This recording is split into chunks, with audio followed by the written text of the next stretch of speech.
Good morning, students. Today, I going to teach you medieval India and political transition. So, in this lesson, we learn about the Rajput dynasties that ruled in North India, the contributions of Rajput kings to literature, art, and architecture, and also the arrival of Turks, the impact of Muhammad Ghazni and Muhammad Ghori invasions, and also we learn about the establishment of the Delhi Sultanates and their administration and their contributions. Understood? Before I explain this lesson, I tell you about the Indian history. According to the sources, our Indian history is divided into three parts. One is ancient history, medieval history, and modern history. So, in 8th standard, we are already know about the ancient history. So, from 1st century to 8th century is called as ancient period of India. 8th century to 16th century is called as medieval period of India. 16th century to up to 1947 is called as modern India. Understood? So this year we learn about the medieval Indian history. So there is one question is arise. Why the Indian history is divided to three parts? Because there is a lot of difference between the administrative system, society, socio and economic system, and art and architecture and religion. So in medieval period, there is a lot of changes took place in Indian history, Indian administration, because the new religion entered to India. They not only entered to India, they started the administration. They ruled in India nearly 350 years. Understood? Before that, in Indian history, we know there is a only Indian rulers ruled in that period. From 1st century to 8th century, the Indian rulers ruled the administrative system, the socio-economic system, art and architecture, and religion. They all explained or administrated by the rule of Indian sacred books like Ramayana, Mahabharata. So Indian rulers ruled that period in ancient period. Understood? But in medieval period, the Islamic rules and regulations, Islamic type of socio-economic system, art and architecture are introduced. So that is the period between the second half of the 12th century and the first half of 13th century is recognized as transitional period in Indian history, because this period indicates the preparedness of the society to enter from one era to another era. That means ancient period to enter to medieval period. In India, the Islamic administration, the Persian style of administration was started. So it is called a transitional period. So the Turks broke the political system of small kingdoms. They also established an empire which had strong centralized power structure. Why it is called transitional period? Because Turks are Muslims. They introduced the strong centralized power structure. Because before that in India there is no centralized administrative system, because every province has its own rules and regulations. And also the monotheism was impounded in the field of religion due to the influence of Islam. Monotheism means Eka Devata Aradhane. So ಈ Eka Devata Aradhane they introduced by Muslims. Allah is only one God according to Muslim religion. But in Indian society, Indian culture, Indians are polytheism ಬಹುದೇವತಾ ಆರಾಧಕರು. So when the Muslims came to India, the monotheism was influence in Indian society. Understood? So that's why it is called as transitional period. So when the Muslims came to India, what is the condition of India in that period? Because after the death of Vardhana dynasty, Harshavardhana, so there are so many small kingdoms, small kings are arise in northern and western part of India. Understood? So they are called as multi-state political system. The small kings is called as multi-state political system. The study of multi-state political system can be started with the study of Rajput dynasty that ruled the western and northern India from 9th century to 13th century. So in this way, in India, when Muslims came to India, there are small kingdoms, small kings ruled in north and western part of India. In those kingdoms, the Rajput dynasties were very strong. The important Rajput dynasties are Gurjara Pratiharas, Chandelas of Bundelkhand, Gharwala, Solankis, Paramars and many other Rajput dynasties. In Rajput kings like Prithviraj Chauhan, Jayachandra Gharwal, Paramadideva, Chandel were the powerful kings of northern India. Who were the important powerful kings of northern India? In Rajput dynasty, the kings of Rajputs, Prithviraj Chauhan, Jayachandra and Paramadideva. They are very powerful kings of northern India. Now, we let us know about one by one. Learn about the Rajput dynasties.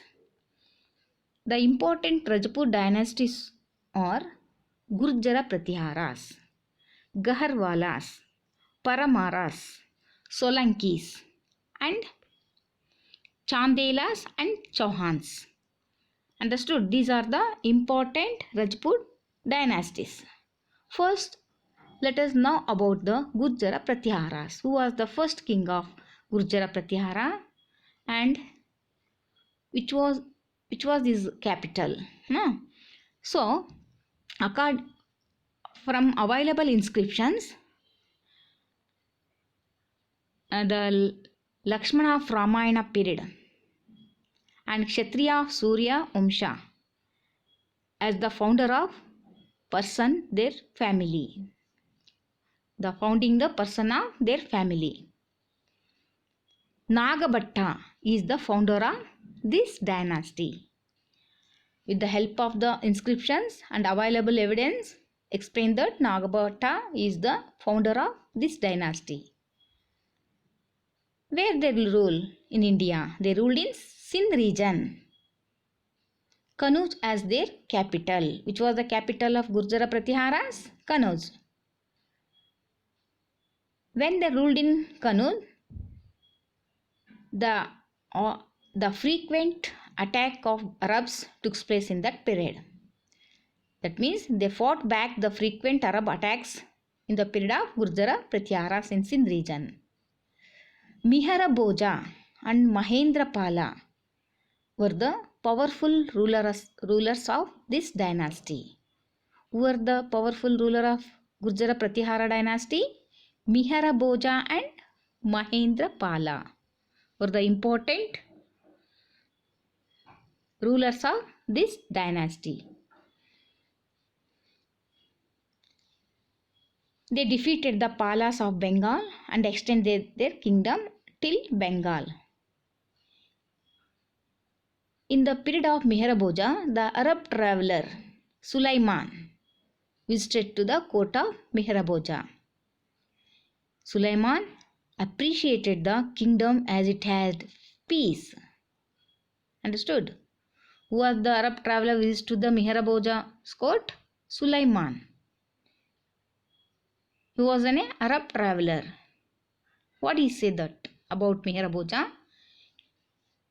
He appreciated the kingdom as it had peace. So in this way, Gurjara Pratiharas were ruled in Sindh region. After the Pratiharas, during the rule of Mahipala, who succeeded the Mahendra Pala. Understood? Next we learn about Gahrwalas. Chandradeva was the founder of Gahrwala dynasty. They ruled in northern India. Varanasi as his capital city. Which was the capital of Gahrwalas? Varanasi. Who was the founder of Gahrwala dynasty? Chandradeva. Govinda Chandra is also another important ruler of Gahrwala dynasty. Govinda Chandra extended his kingdom from Malwa to Magadha. He defeated the Palas. Palas also one of the kingdoms ruled in Bengal. So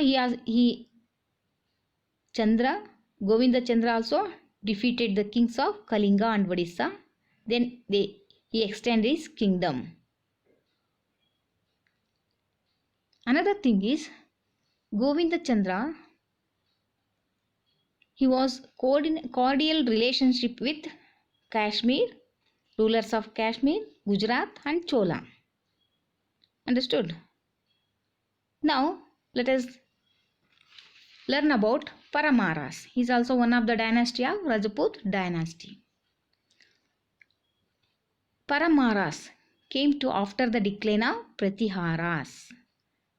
Paramaras, when they came into existence in India after the decline of Pratiharas.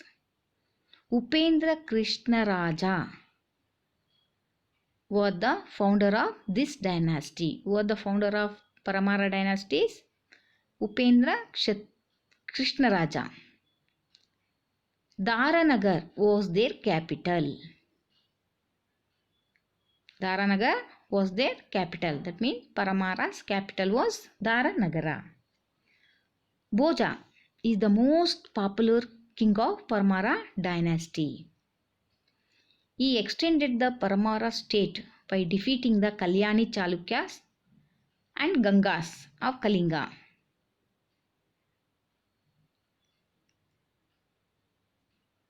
Bhoja was not only most popular king, he was also a poet also. He himself was a poet.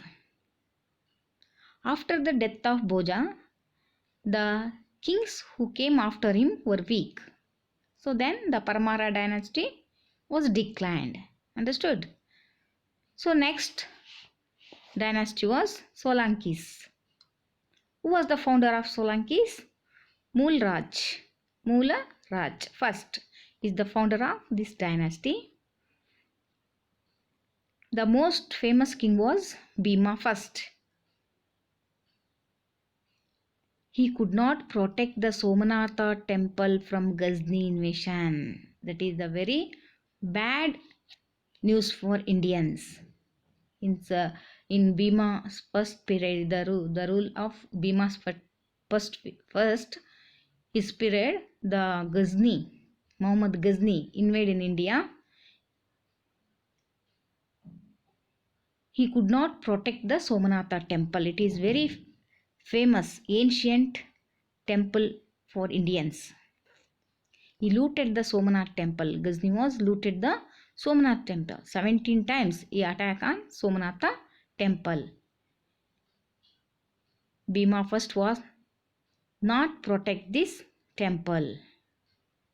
After him, Moolaraj second and Veera Davala. He was the another kings of Solanki's period.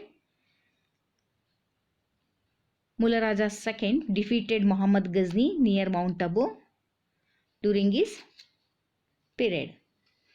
The famous Jain scholar Hemachandra compiled the Prakruti Dictionary. Deshimala. Ulfa Khan and Nasrat Khan, the military generals of Alauddin Khilji, defeated the Karnadeva and made the kingdom of Solanki a part of Delhi Sultanate. In the period of Delhi Sultanate, the famous ruler Alauddin Khilji, he defeated the Solanki ruler and he conquered the Solanki's kingdom. Understood? So in the Mularaj's second period, the famous Jain scholar was one of the scholar in the court of Mularaj II.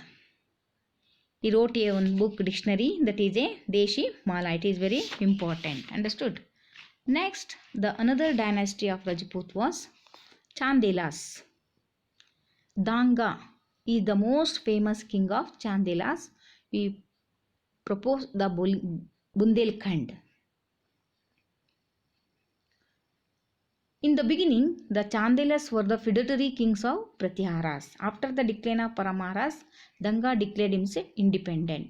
That means Danga was the founder of Chandela dynasty. Understood? He held the eastern part. Where he ruled in India? In eastern part. He extended the kingdom. He defeated the Pala and Andhra. Danga, who had the title Maharajadiraja, the king of kings. Because he defeated the Palas and Andhras, he extended his kingdom. So, the title of Danga was Maharajadiraja. He assisted the Hindu Shahi king of Jaipala to fight back the attacking Turks. Finally, due to the infighting, the lack of unity among the Rajput, Khilji Sultan conquered this kingdom. Khilji Sultans means Alauddin Khilji was the famous ruler of Khilji Sultans.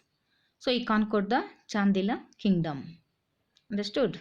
Next, last one is Chauhans. He was the most powerful rulers in Rajput dynasty.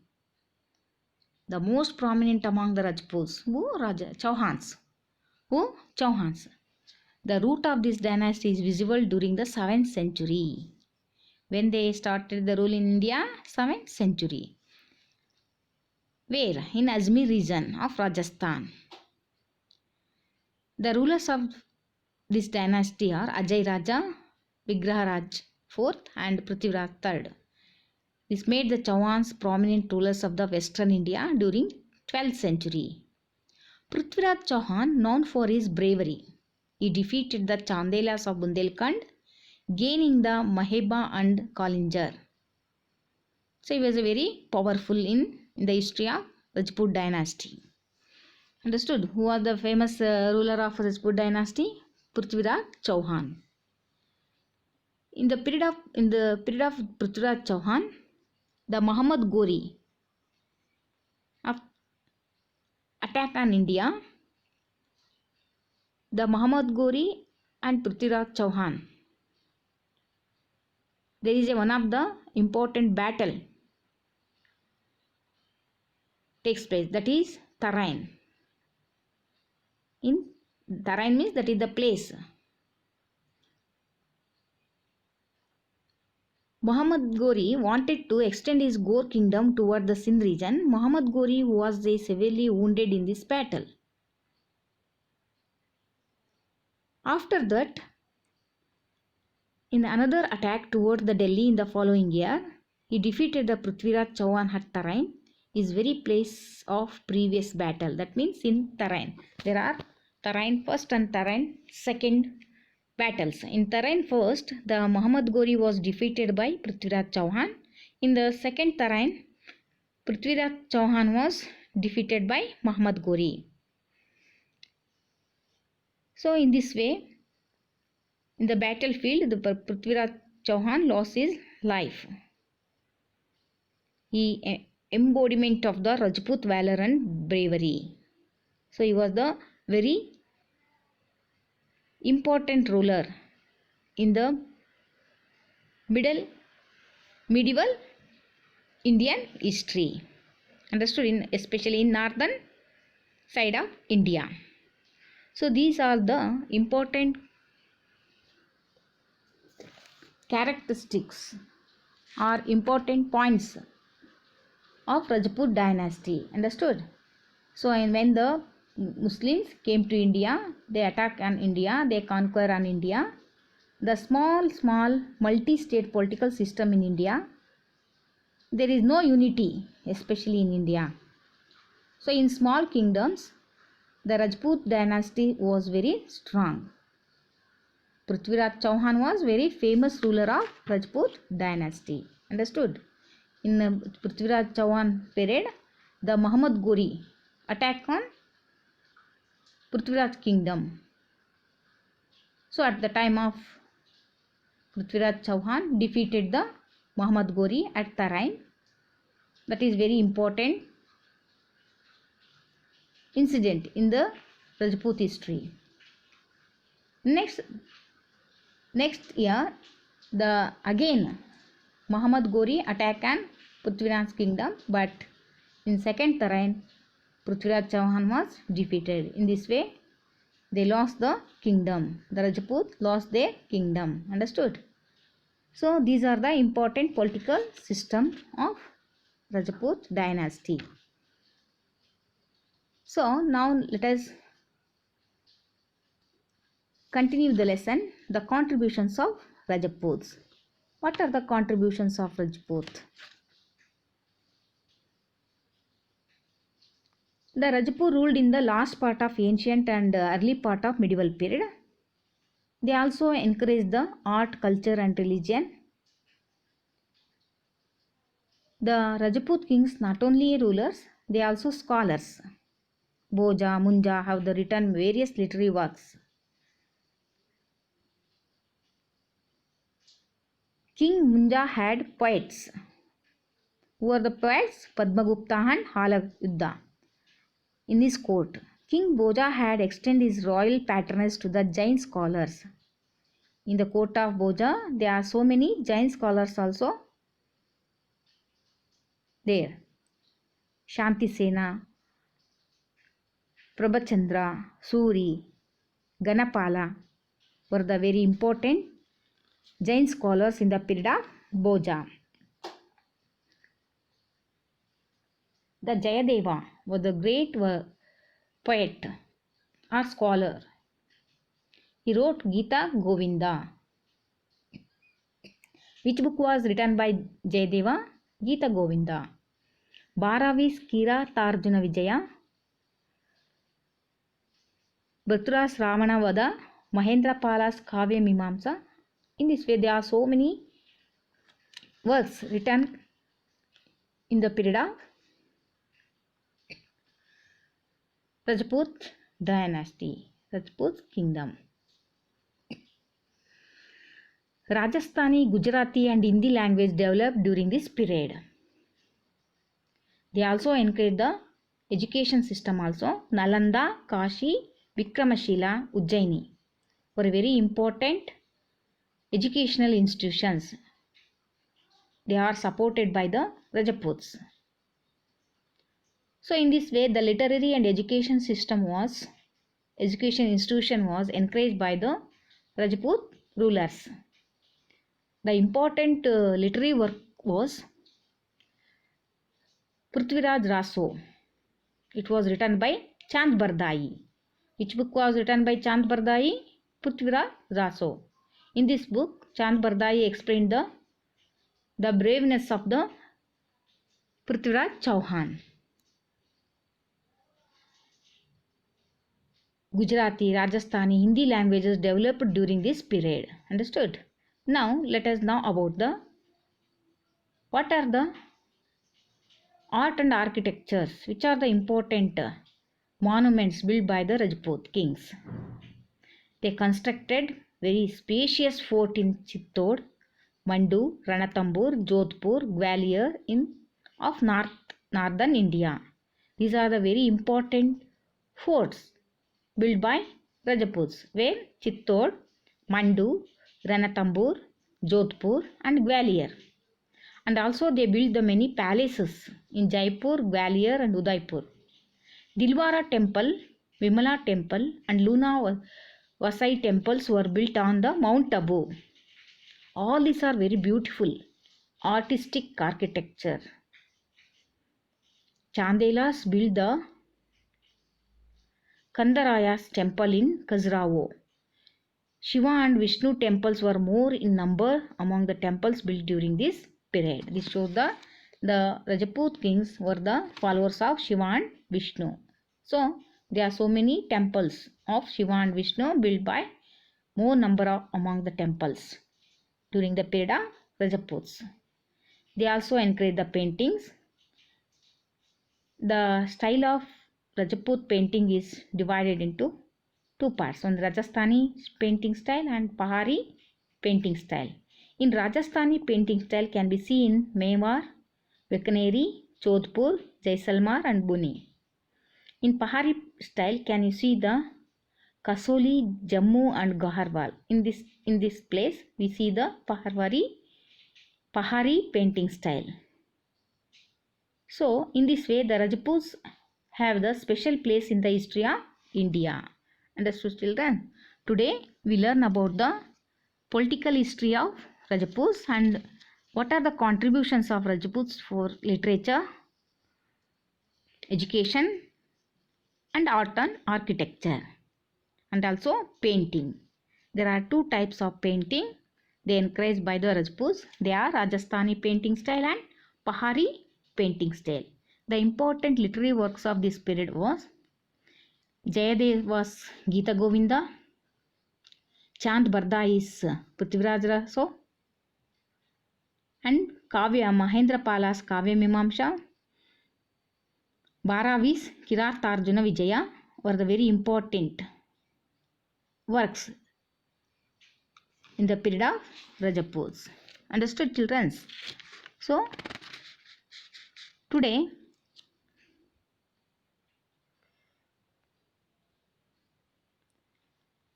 I will stop this lesson. Next time I will continue. Till take care. Goodbye. Thank you.